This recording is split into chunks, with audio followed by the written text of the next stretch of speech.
Olá, esse é o devocional diário dos 5 minutos para Deus e eu sou a Daniele. Os bereanos eram mais nobres do que os tessalonicenses, pois receberam a mensagem com grande interesse, examinando todos os dias as Escrituras para ver se tudo era assim mesmo. Atos 17, versículo 11. É bíblico. Hoje falei essa frase, é bíblico. Depois de um tempo, comecei a refletir sobre esse termo e algumas considerações foram surgindo. É um termo muito comum entre os cristãos ou os crentes, como você preferir. Não tem nada de errado em falar isso. A questão encontra-se em como falamos. Seja sincero. Quantas vezes você já ouviu ou falou esse termo como um ponto final? Você está conversando com outro cristão sobre determinado assunto e, para encerrar, você escuta ou fala: é bíblico. Está lá no livro tal e versículo tal. Consequentemente, a conversa se encerra e ponto. Mas e se esse é bíblico estiver totalmente fora de contexto? Já considerou isso?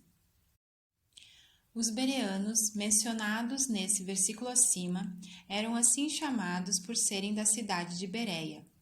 Eles ouviam a mensagem e examinavam as escrituras para saber se fazia sentido tudo o que estavam ouvindo.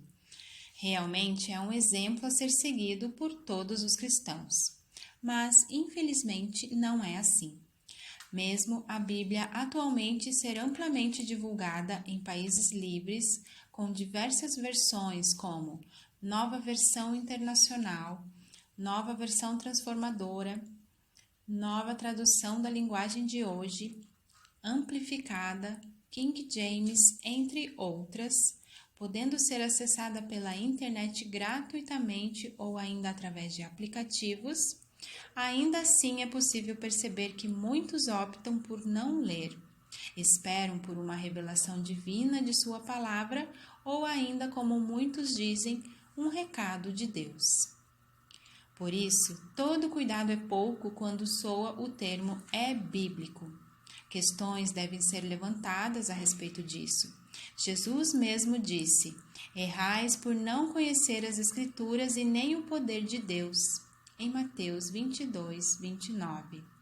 Ele disse isso num contexto em que os religiosos da época sempre o tentavam com perguntas para ver se ele caía em suas ciladas. Jesus deu essa resposta sobre o conhecimento das Escrituras, pois os que o indagavam eram mestres em Israel e pelo menos deveriam conhecer as Escrituras e o poder de Deus. Assim, muitas vezes essa frase é bíblico soa tão arrogante quanto a lei diz que ela deve ser apedrejada. Mas Cristo nos ensina a refletir e dizer: aquele que não tem pecado, que atire a primeira pedra.